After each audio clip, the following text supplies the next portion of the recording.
India சுதந்திரம் பெற்றதன் அடையாளமாக பிரதமர் நேருவால் டெல்லியில் ஏற்றப்பட்டு பட்டொளி வீசி பறந்த முதல் தேசிய கொடி வேலூர் மாவட்டம் குடியாத்தத்தில் தயாரிக்கப்பட்டது. அதனை பற்றி இந்த தொகுப்பில் பார்க்கலாம். 200 ஆண்டுகளுக்கு மேல் ஆங்கிலேயர்களுக்கு கீழிருந்த இந்தியாவில் 1805 தமிழகத்தின் வேலூரில் சிப்பாய்கள் கழகத்தில் துவங்கிய சுதந்திர போராட்டம் இறுதியாக 1947 ஆண்டு ஆகஸ்ட் 15ஆம் தேதியன்று பல கட்ட போராட்டத்திற்கு பிறகு இந்தியா சுதந்திரம் பெற்றது. இந்த சுதந்திர போராட்டத்தில் மகாத்மா காந்தி, ஜவஹர்லால் நேரு, சர்தார் வல்லபாய் பட்டேல், பகத்சிங், சுபாஷ் சந்திரபோஸ் என பல முக்கிய தலைவர்கள் பங்கேற்றனர். அவர்களும் இந்தியாவின் சுதந்திர போராட்டத்தில் பங்கேற்ற சில முக்கியமான கவிஞர்களை இந்த தொகுப்பில் காணலாம். தமிழ்நாட்டைச் சேர்ந்த மகாகவி பாரதியார் கவிஞராகவும் சுதந்திர போராட்ட வீரராகவும் சமூக சீர்திருத்தவாதியாகவும் இருந்தவர்.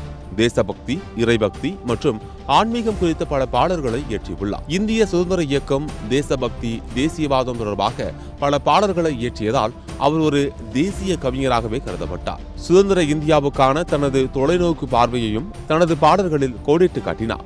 இந்திய அளவில் கவிஞர் என்றால் நினைவுக்கு வருவது ரவீந்திரநாத் தாகூர் தான். இந்தியாவின் தேசிய கீதமாக ஏற்றுக்கொள்ளப்பட்ட ஜனகணமன மற்றும் தற்போது பங்களாதேஷின் தேசிய கீதமாக இருக்கும் அமர் ஷோனர் பங்களா ஆகியவற்றை எழுதியதற்காகவும் அவர் அறியப்படுகிறார். வங்காள மறுமலர்ச்சிக்கு காரணமான முன்னணியாளர்களில் அவரும் ஒருவர். நோபல் பரிசு பெற்ற ரவீந்திரநாத் தாகூர் ஒரு குறிப்பிடத்தக்க எழுத்தாளர், கவிஞர் மட்டுமல்ல, ஒரு மனிதநேயவாதியும் கூட என்பதை யாரும் மறுக்க முடியாது.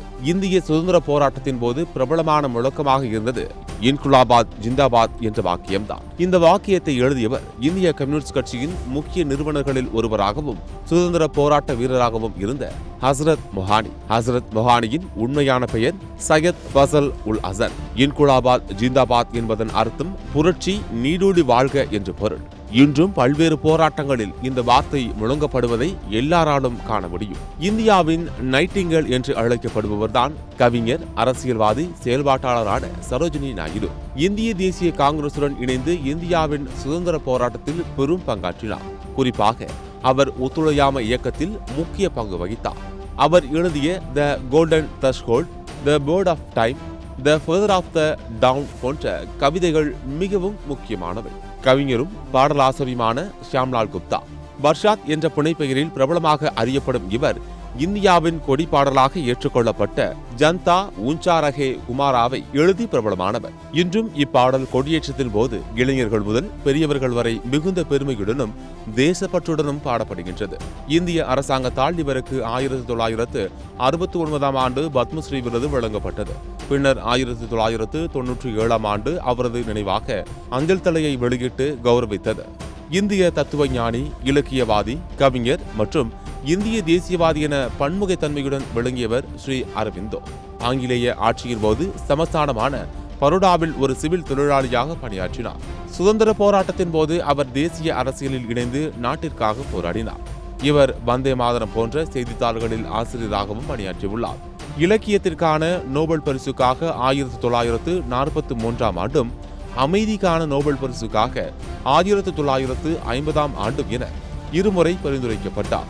இவரது இலக்கிய படைப்புகளில் சாவித்ரி, எ லெஜண்ட் அண்ட் அ சிம்பிள் என்ற புத்தகம் பிரபலமானது மட்டுமின்றி இவரது அடையாளமாகவே உள்ளது. பண்டிட்ஜி என்று அழைக்கப்படும் பண்டிட் மகன்லால் சதுர்வேதி ஒரு கவிஞர், எழுத்தாளர், பத்திரிகையாளர், கட்டுரையாளர் மற்றும் சிறந்த பேச்சாளர் மட்டுமின்றி தீவிர சுதந்திர போராட்ட வீரராகவும் விளங்கினார்.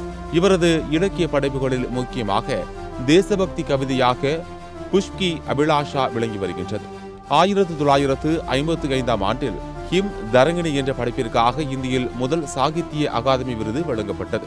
1963ஆம் ஆண்டில் இந்திய அரசு இவருக்கு பத்மபூஷன் விருது வழங்கியது.